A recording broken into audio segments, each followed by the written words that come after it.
Shalom, all praises to Yahweh, Bar Shem El Shai, Bar Shem El Rakak Dash. Double honors unto the apostles and elders of great most honorable well. And shalom to the hopeful elect. This is Paya Allah. This is news and prophecy, prophecy and news. Update. The date today is the 18th of June, 2023. The hopeful year. And today is so-called Father's Day. All right. And it's actually going to be the lead of the first article I've got to basically show that we are in biblical times, prophetic times that are being meted out day by day, moment to moment, second to second, minute to minute, hour to hour. All right. And the Heavenly Father has sanctified for us, his men, to speak out against all of the heresies, all of the turning of things upside down, to show through prophetic words of the Holy Bible that the Heavenly Father is about to judge his place in accordance to his will, all right, which is immovable, can't be changed, all right, is only going to be accomplished. So as I said, I'll start with this. This is from zerohedge.com. It says the headline reads, Father's Day versus Mother's Day. Father's Day will be celebrated in the US today. The National Retail Federation estimates spending on dads around the country to hit a new record of 196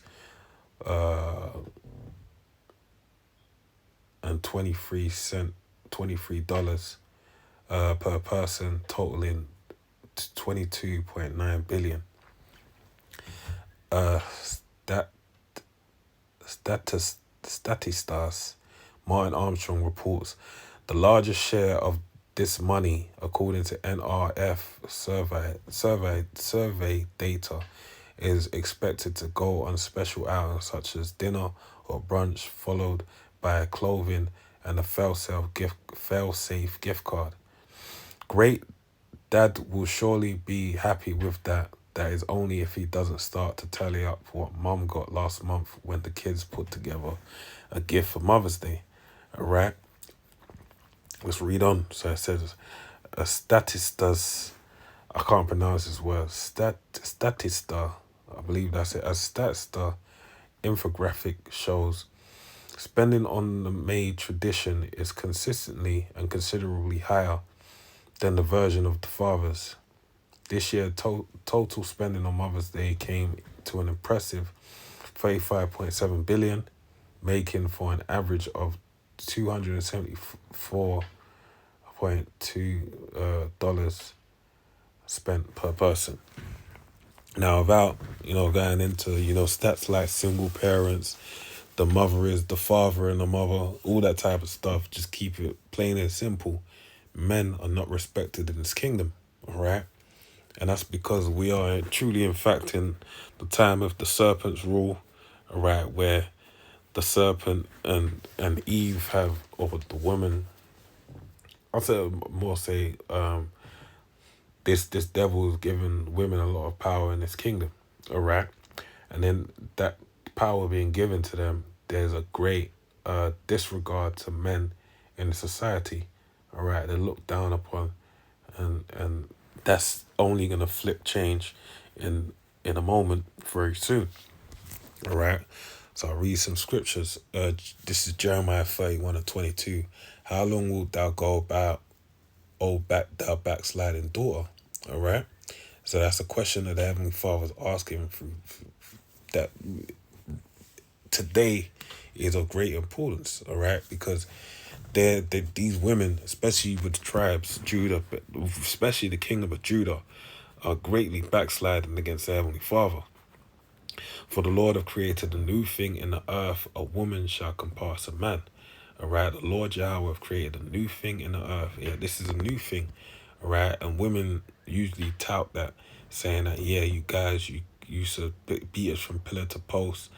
I'm not gonna be, naked and I forget the saying how it goes, naked and swindling or something like that. Listening to, following you for your every need. All right, they misunderstand being feminine for just being for them being so-called abusing relationships. All right, but that's because they've been galvanized by this devil to basically, have a certain mental capacity, a mental outlook, and then that also trickles down to all the men in society. All right, so it's like everyone's against men. All right, but this is a new thing on the earth that a woman has compassed a man. A man is surrounded by women or overcome by women. But let me read this. All right. Actually, let me go to Malachi.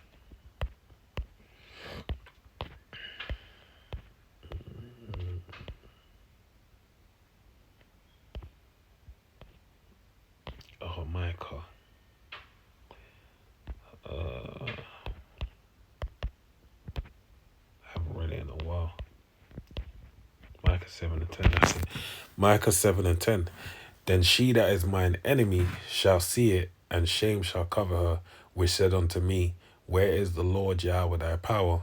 Mine eyes shall behold her. Now shall she be trodden down as a mire of the streets. And this is only what it's going to lead to, because this dynamic is a false balance, and every false balance is an abomination to the Heavenly Father.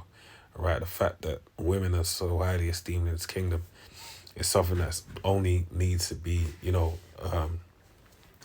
the scales need to be tipped and balanced out. All right, but that's going to be done by way of what the Heavenly Father doing it so. All right, where He's going to make it known that she's going to be, if they don't get right, they're going to be trodden down by the mire in the streets, and that's going to be in the time of this destruction, because it tells you that man shall be a hiding in this time. Let me actually read that and then go to the other scripture I want to get in closing. So this is Isaiah 32 and 2. And a man shall be as an hiding place from the wind, and a covert from the tempest, as the rivers of water in a dry place, as a shadow of a great rock in a weary land. All right, so that's basically what's going to happen. A man's going to be your best shot at surviving the hardships that are going to come in these days that we're in. All right, so let me finish on this. Quite simply put, Isaiah 13 and 12. I will make a man more precious than fine gold, even a man than a golden wedge of Ophir. All right, Ophir is dealing with America, and Solomon used to send the navies of what's his people called, Zidon, the Tyre and Zidon, over to the Americas, Ophir, to get gold, all right, choice gold. So it's basically saying that the men that the Heavenly Father is going to raise up, the elect of the children of Israel, are going to be more precious than fine gold.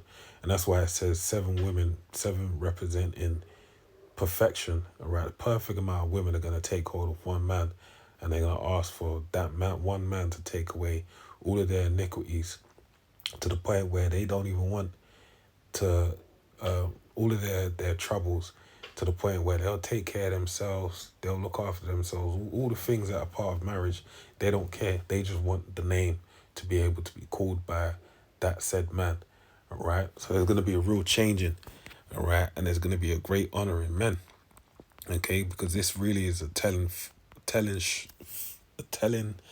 statistic that shows how men are just not regarded in this kingdom, all right? And that women are highly regarded.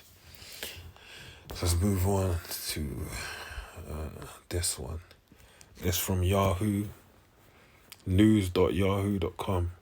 The headline reads, 8 earthquakes in 4 weeks proves old fault exists near NC mountain town, USGS says.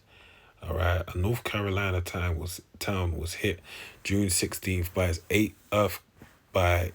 8th, I believe it's meant to be 8th earthquake in just over 3 weeks, which means there's an old fault line that's now active, the U.S. Geological Survey says. All right, so this is what they're equating it to. Remember, this man's science is falsely so-called science, all right, or knowledge. That, he's saying, I mean, it may be some validity to it, but at the same time, it speaks to a greater validation of the prophetic words of the Heavenly Father, all right, that it may be an inactive fault line, but now that the Heavenly Father, the reason why it's become active is for the sake of the Heavenly Father showing them birth pains, all right, of the destruction, which ultimately is going to be, because it says the quake was a 2.1 centered in a sparsely populated area, about 2.4 miles north of West Canton. All right, so it's saying that this area isn't. I mean, the quake wasn't that great on the Richter scale.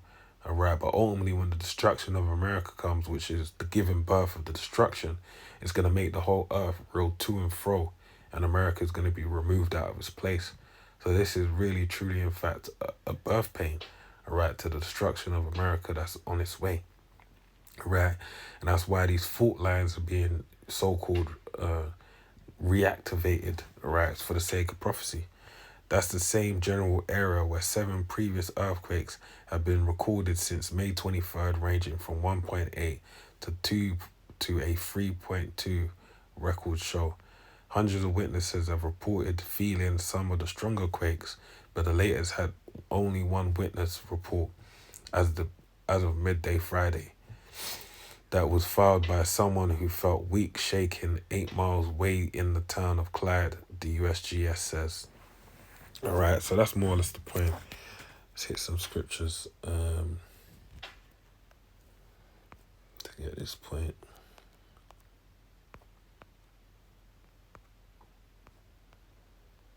So that's the book of Matthew 24:4. And Yahushua answered and said unto them, take heed that no man deceive you. All right. These are the points that we have to look for. Prophetic things to look for in the Lord's Yahushua's return upon the earth. Verse 5, for many shall come in my name, saying, I am anointed, and shall deceive many. And ye shall hear of wars and rumors of wars. See that ye be not troubled. For all these things must come to pass, but the end is not yet. For nation shall rise against nation, and kingdom against kingdom. And there shall be famines and pestilences and earthquakes in diverse places. All these are the beginning of sorrows. All right, but the main point being what? That it says earthquakes. All right. So I want to take that earthquake and do it, bring it to the point of, an analogy.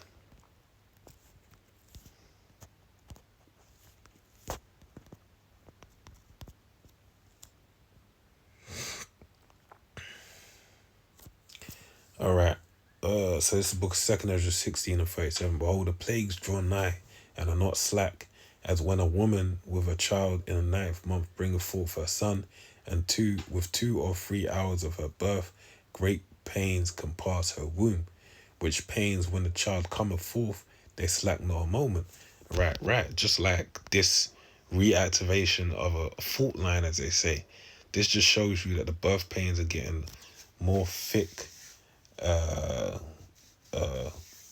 They getting laid on more. I want to say a saying, but but they're just getting laid on more thick and heavy. All right, showing you that it's getting closer to that time. All right, reactivation of fault lines, if there's even a fault line there, whether it just may be actually the Heavenly Father just divinely just shaking up the land just cause. All right. So it says, I'll read verse 38 again. As when a woman with child in the 9th month bringeth forth her son with 2 or 3 hours of womb birth, great pains compass her womb, which pains when a child cometh forth, they slack not a moment. So it's saying the 9th month, all right, the time of delivery, those pains increase. And it means the son is about to come, all right, the child is about to be born. Verse 39, even so shall not the plagues be slack that come upon the earth, and the world shall mourn, and a sorrow shall come upon it on every side. All right. So let me read this in Isaiah.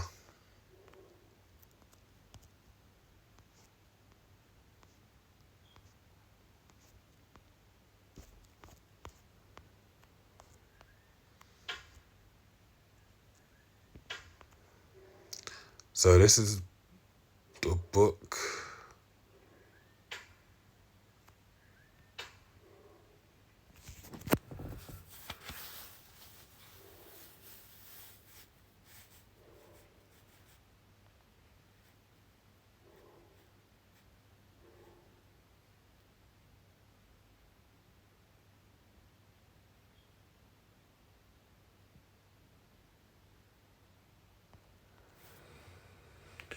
I'm just gonna read to the point.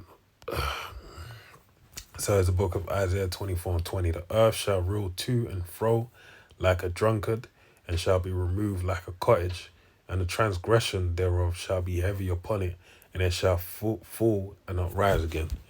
All right.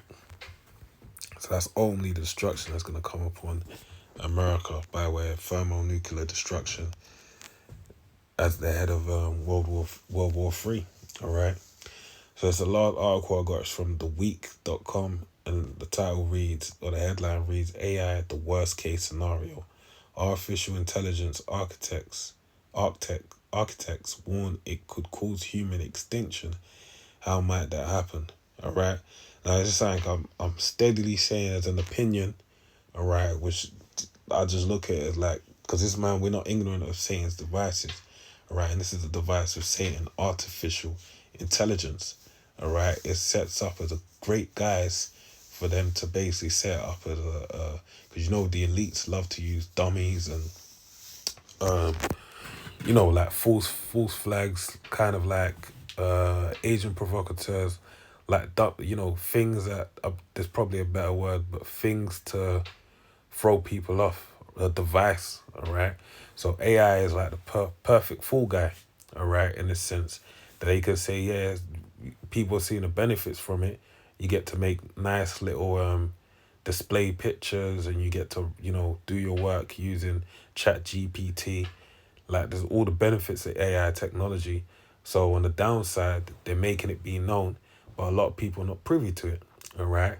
And only it's going to allow them to, do a lot of their bidding through a mistaken mishap with technology, all right? That can just happen. They can just say, well, we didn't know. We did everything we needed to, but it just, but then they can exterminate great levels of people, all right? So it says, Arthur read that part already. So it says, what are AI experts afraid of? They fear that AI will become so super intelligent and powerful that it becomes an autonomous. All right, that's a great word right there, autonomous, because it kind of says everything I said. We look up this word, autonomous. What does it say? My signal is really bad. Autonomy, concept found in moral, political, and bioethical philosophy. In developmental psychology and moral, political, and bioethical philosophy, autonomy is a capacity to make an informed, uncoerced decision. Autonomous organizations or institutions are independent of self-governing. Autonomy can also be defined from a human resources perspective, where it denotes a level of discretion granted to an employee in his or her work. In such cases, autonomy is known to generally increase job satisfaction. So basically, they're just going to have ability to make choices on their own behalf, all right, which then allows them to be blamed and causes mass social disruption or even eradication of the human race. And even the fact that they're saying eradication of the human race, if a great sum of people get killed or culled, what does that mean? They can say, well, it's not everyone's dead. We got to the problem. We resolved the problem before, it was an extinction level threat.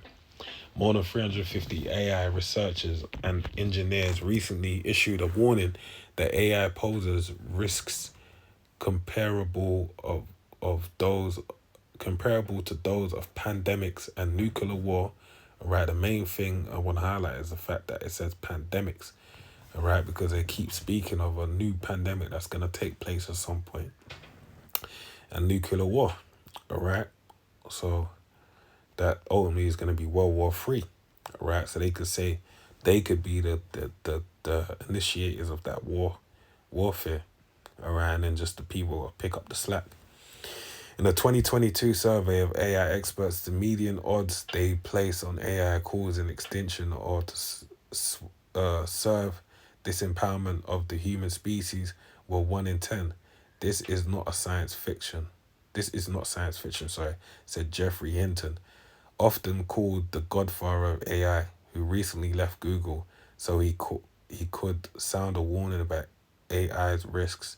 A lot of smart people should be putting a lot of effort into figuring out how we deal with the possibility of AI taking over. I could read through this article. I know there's a lot of information to pick out, and I definitely recommend you read it if you're intrigued in it.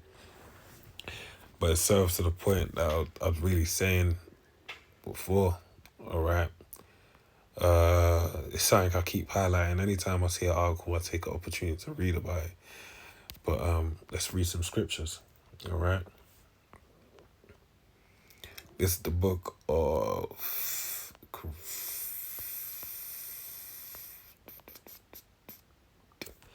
Let me look it up.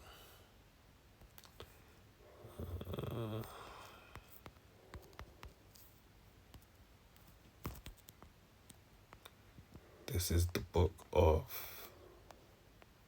2 Corinthians 2:11, which reads, "Lest Satan should get an advantage of us, if we are not ignorant of his devices." All right? Now, the Heavenly Father has given this man power to do great miracles, and he's basically utilizing those miracles to get one up on the people. All right? Now, ultimately, it's a double-edged sword that Esau has in his hand, whereby, in a sense, I say it to this point of, one part, his tech can be utilized to do some great things, all right, in a, beneficial sense. Like you might have light bulbs and things of that nature. But on the other hand, or nuclear energy that keeps, the power and lights and all that type of stuff. But at the same time, you have nuclear energy that can only destroy a whole nation. All right, but to the greater sense, this device that's being used with AI is one of the many miracles of this man.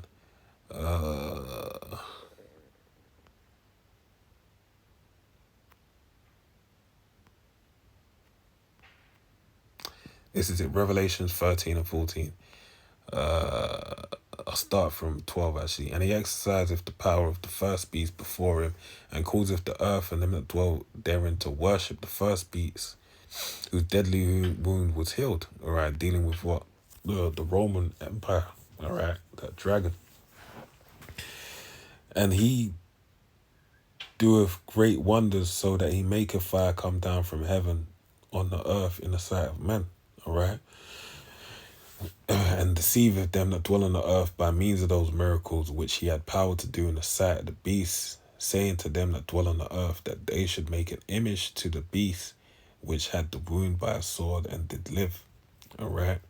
But the point being is that he did, deceiveth them that dwell upon the earth by means of those miracles. And that's what we're not ignorant to. Because ultimately, one of the greatest miracles is going to be that of the sea hip. All right, they're already showing you the miracles of it, that people, that are once paralyzed can now move at ease. All right, things that people can even move forward to the point of telekinesis. All right, where, they can move things with their mind and things of that nature. So this is the miracles that this man is showing. But only is going to be to destruction. All right. Yeah, so with that around it, that's really it, man. Lord willing, was edified to the next one. Say shalom. Shalom.